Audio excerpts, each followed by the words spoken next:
சிவந்தி academy Tiruchendur SBI PO-வுக்கான சிறப்பு online பயிற்சி வகுப்புகள் நடைபெறுகிறது. பதவியேற்ற பிறகு இன்று முதல் முறையாக கரூர் செல்கிறார் முதலமைச்சர் விஜய். கரூர் வெண்ணெய்மலை பகுதியில் நடைபெறும் மக்கள் சந்திப்பு நிகழ்ச்சியில் அவர் பங்கேற்கிறார்.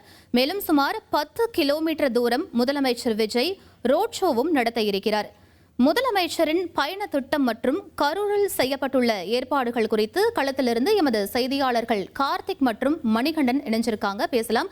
முதலாவதாக கார்த்திக், தற்போது நீங்க இருக்கக்கூடிய மைதானத்தில் என்னென்ன ஏற்பாடுகள் செய்யப்பட்டிருக்கு, அங்க இருக்கக்கூடிய சூழல் என்னவாக இருக்கிறது, சரியாக இந்த நிகழ்ச்சி எத்தனை மணிக்கு தொடங்க இருக்கிறது, பதிவு பண்ணுங்க கார்த்திக். வணக்கம். கரூர் மாவட்ட மக்கள் சந்திப்பு இன்று மதியம் 12 மணி அளவில் நடைபெற இருப்பதாக கட்சியினர் சார்பில் தகவல் கொடுத்திருக்காங்க. அதுக்கான இறுதிக்கட்ட பணிகள் மிக தீவிரமாக நடைபெற்று வரக்கூடிய காட்சிகள் நம்மளால பார்க்க முடிகிறது. நம்ம வெண்ணெய்மலை, இங்கே கரூர் மாவட்டத்தில் கூடிய வெண்ணெய்மலை இருக்கக்கூடிய பகுதியில் ஒரு தனியார் கலையரங்கத்துடைய வளாகத்தில் தான் பார்த்தீங்கன்னா இந்த ஏற்பாடுகள் செஞ்சுருக்காங்க. அதாவது ஆட்சிக்கு பொறுப்பேற்ற பின்பு தற்போது திருச்சியை தொடர்ந்து இரண்டாவது நடக்கக்கூடிய மக்கள் சந்திப்பு கூட்டம். அவருடைய தமிழக வெற்றி கழகம் பார்த்தீங்கன்னா ஆட்சி அமைப்பதற்கு முன்பாகவே பார்த்தீங்கன்னா ஒரு பாணியை கைப்பற்றிட்டு வராங்க. அதாவது எப்படின்னா ஒரு 5000 பேர் மட்டும் இருக்கக்கூடிய அளவிற்கு அந்த மக்கள் சந்திப்போ நிர்வாக சந்திப்போ நடத்தக்கூடிய ஒரு பாணியை நம்ம பார்த்தோம். அதுதான் திருச்சியை தொடர்ந்தும் கரூர்ல பின்பற்றி வராங்க. அதற்கான ஏற்பாடுகள் அவங்களுடைய கட்சி சார்பால் ஏற்பாடுகள் செய்யப்பட்டிருக்கு. முதல்வர் 9 மணி சென்னையிலிருந்து கிளம்பி கரூருக்கு இந்த நிகழ்ச்சியில கலந்து கொள்கிறான்னு சொல்லியிருக்காங்க. நம்முடன் செய்தியாளர் மணிகண்டன் இருக்காரு, அவர்கிட்ட கேட்போம். வணக்கம் மணிகண்டன், முதல்வருடைய பயணத்திட்டம் என்ன? இன்னைக்கு அவர் கரூர்ல என்னென்ன பண்ண இருக்கிறார்? முதல்ல 287 நாட்கள் கழித்து முதலமைச்சர் தாவேகா தலைவரா செப்டம்பர் 27ஆம் தேதி இதே போன்ற ஒரு மக்கள் சந்திப்பு நிகழ்ச்சிக்கு வந்திருந்த விஜய் இப்ப தமிழ்நாடு முதலமைச்சரா கரூருக்கு முதல் முறையா வராரு. காலையில 9 மணிக்கு நீலாங்கரில் இருக்கக்கூடிய அவரது இல்லத்திலிருந்து புறப்பட்டு தனி விமானம் மூலமாக சென்னை விமான நிலையத்திலிருந்து திருச்சி வந்தடைகிறார். திருச்சியிலிருந்து கரூர் வரக்கூடிய முதலமைச்சர் சரியாக ஒரு 10:25 மணி அளவில் இங்க முதல்ல கட்சி சார்பில் நடத்தப்படக்கூடிய கரூர் மக்கள் சந்திப்பு நிகழ்ச்சியில கலந்து கொள்ள இருக்கிறார்.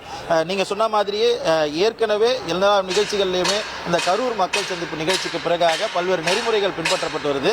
அந்த அடிப்படையில் 5000 நபருக்கு மிகாம இந்த மாதிரியான பந்தல் அமைத்து உள்ள அவர்களுக்கு தேவையான அனைத்து வசதிகளுடனும் இந்த மக்கள் சந்திப்பு நிகழ்ச்சிகளை முன்னெடுத்து வராங்க. முதலமைச்சராக பதவியேற்றதற்கு பிறகு எல்லா மாவட்டங்களுக்கும் நான் செல்வேன் என்பதை முன்பாகவே அவர் தெரிவித்திருந்தார். அந்த அடிப்படையில் திருச்சி கிழக்கு தொகுதியில் அவருக்கு வாக்களித்த மக்களுக்கும் அதே போல மக்கள் சந்திப்பு நிகழ்ச்சியும் தொடர்ந்தார். அதற்கு பிறகாக அவர் ஏற்கனவே உத்தரவாதம் வழங்கியிருந்தவாறு கரூர் மக்களை சந்திப்பதற்காக கரூருக்கு வர இருக்கிறார். நாம இங்கே நிற்கக்கூடிய இடத்தை பார்க்கிறோம். இந்த பேருந்தின் மீது தான் எப்போதும் போலவே மேடை இல்லாமல் பேருந்தின் மீது இருந்தே அவர் உரையாற்ற இருக்கிறார். அதற்கான அனைத்து ஏற்பாடுகளும் தயார் நிலையில் இருக்கு. முதலமைச்சர்ன்றதுனால கூடுதலான பாதுகாப்பு காவல்துறை மூலமா போடப்பட்டிருக்குது. அனைத்து நுழைவாயில்களிலுமே காவல்துறையினர் போடப்பட்டிருக்கிறாங்க. ரோட் ஷோ நடத்த திட்டமிட்டிருக்கிறாரு. திருக்காம்புலியூர்ல தொடங்கி மாவட்ட ஆட்சியர் அலுவலகம் வரையில 10 கிலோமீட்டர் தூரத்திற்கு இந்த ரோட் ஷோ என்பது திட்டமிடப்பட்டிருக்குது. இந்த நிகழ்வு இடத்தை பொறுத்தவரையில மக்களுக்கான அனைத்து ஏற்பாடுகளுமே தயார் நிலையில் இருக்கு. ஒவ்வொரு பாக்ஸ்லையும் நம்மால பார்க்க முடியுது. ஒவ்வொரு பாக்ஸ்லையும் 240 இருந்து 250 சேர்கள் போடப்பட்டிருக்கு. முதல் 2 பெட்டிகள், அதாவது நம்மளுடைய லெப்ட் ரைட் சைடில் இப்ப பார்க்கக்கூடிய பாக்ஸ்ல ஒன்லி உமன்ஸ் இருக்கிற மாதிரி மாடல் பண்ணியிருக்காங்க. இதுக்கு முன்னாடியுமே அனைத்து கூட்டங்கள்லயும் பெண்களுக்குன்னு தனி பிரத்யேக பாக்ஸ் இருக்கும். அந்த பாக்ஸ்கள்ல பெண் போலீசார் மட்டுமே பாதுகாப்புக்கு இருப்பாங்க. அவங்க அதற்கான பணிகளை மேற்கொண்டு வருவதை நேரலையில் நமது ஒளிப்பதிவாளர் மகேஷ் காண்பிச்சிட்டு இருக்காரு.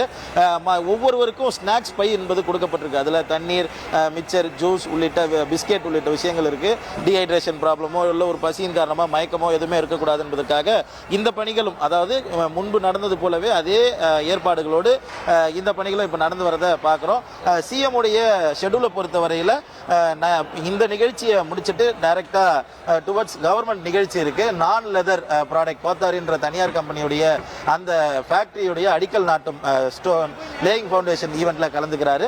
அதை தொடர்ந்து ஏற்கனவே செப்டம்பர் 27ஆம் தேதி கட்சியினுடைய நிகழ்வுல உயிரிழந்தவர்களுடைய குடும்பத்தினர் 32 குடும்பத்தினருக்கு அரசு பணி நியமன ஆணைகளை முதலமைச்சர் வழங்குகிறார்.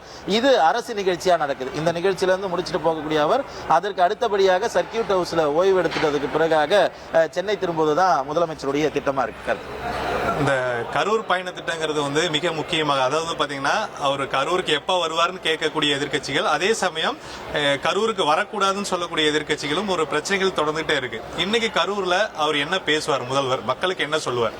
நிச்சயமா அந்த நிகழ்வு நடந்து 3வது நாள் அவர் ஒரு காணொலியை வெளியிட்டிருந்தாரு. அவருக்கு இருக்கிற சிக்கல்களை தெரிவித்திருந்தாரு. நிச்சயமா நான் கரூருக்கு வருவேன், நான் கரூர் வர்றதுல நிறைய பிரச்சனைகள் இருக்குன்றதெல்லாம் அப்ப சொல்லியிருந்தாரு.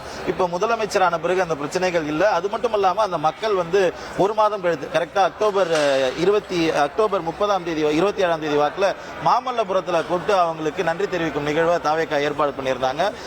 அந்த நிகழ்வை முடிச்சுட்டு வந்த பொதுமக்களும் சொல்லும் போது நாங்க வந்து அவர் மேல எந்த பழியும் சுமத்த விரும்பல, எங்களுடைய தவறுதல் காரணமா அப்படின்றத ஏத்துக்கிட்டாங்க. எந்த இடத்துலையுமே அவரை பத்தி தப்பான ஒரு தகவல்களை செய்திகளை பாதிக்கப்பட்டவரோட குடும்பத்தினர் தன்னுடைய பிள்ளைகளை பெற்றோர்களை இழந்திருக்கக்கூடியவர்கள் உறவினர்கள் இழந்திருக்கக்கூடியவர்கள் சொன்னதா பார்க்க முடியல. அப்படி இருக்கும்போது இந்த கரூருக்கு முதல்ல வரக்கூடிய அவர் இத்தனை காலம் டிலே என்ன ஆச்சு, கடந்த ஆட்சி காலத்தில் காவல்துறையினரால மறுக்கப்பட்டது அப்படின்ற குற்றச்சாட்டெல்லாம் தாவேகா வச்சிருக்காங்க. அந்த குற்றச்சாட்டுகள் குறித்து விரிவாக பேசுவார்னு எதிர்பார்க்கப்படுகிறது. அது மட்டும் இல்லாமல் கரூர் என்பது தமிழக வெற்றி கழகத்துக்கு ஒரு மிக முக்கிய இடமாக இருக்கு. அந்த சந்திப்புக்கு பிறகாக அதையொட்டி அரசியல் நகர்வுகள் தமிழக வெற்றி கழகத்துடைய வெற்றியிலும் மிக முக்கிய பங்காற்றி இருப்பதாகவே அரசியல் விமர்சகர்கள் தெரிவிக்கிறாங்க. அதனால கரூர் சார்ந்த விஷயங்கள் நிறைய விஷயங்களை இந்த கூட்டத்தில் முதலமைச்சர் பேசுவார்னு எதிர்பார்க்கிறேன். குறிப்பா கரூர் மக்கள் சந்திப்பை தாண்டி அந்த 40 பேர் உயிரிழந்தவங்களுக்கு வந்து அரசாணை கொடுக்கறாங்க, நலத்திட்ட உதவி கொடுக்கறாங்கன்னு சொல்லியிருக்காங்க.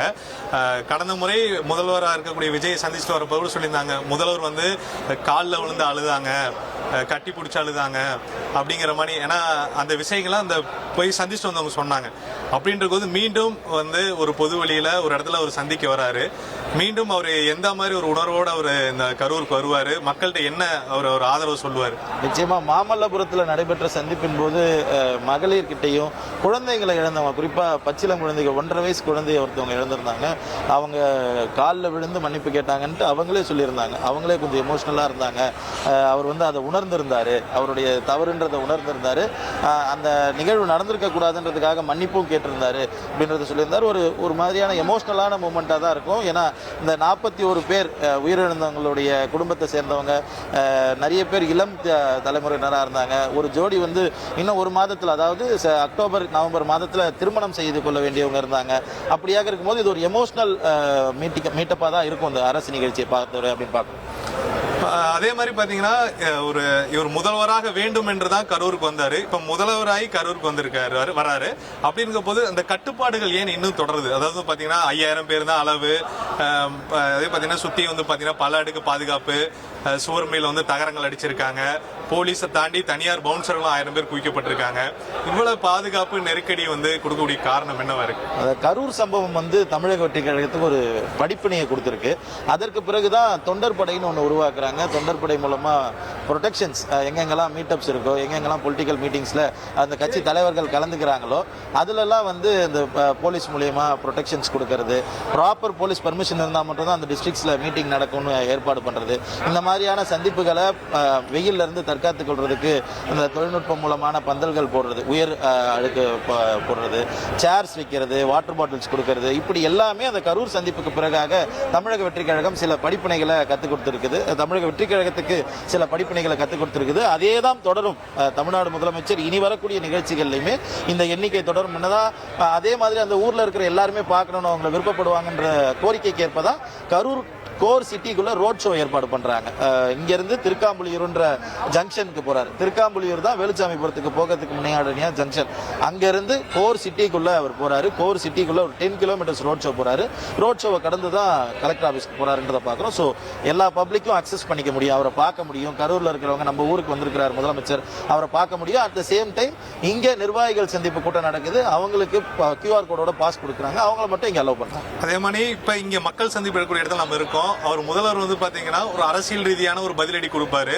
ஏற்கனவே இந்த அரசு மீது குதிரை பேரம் பல்வேறு குற்றச்சாட்டு வச்சிட்டு இருக்காங்க. அது ஒரு பக்கம் அவருக்கு பதிலடி கொடுத்தாலும் அரசு நிர்வாகம் சார்பில் வந்து மாவட்டத்திற்கு வந்து ஒரு தொழிற்சாலை வந்து திறக்கிறதா சொல்லியிருக்காங்க.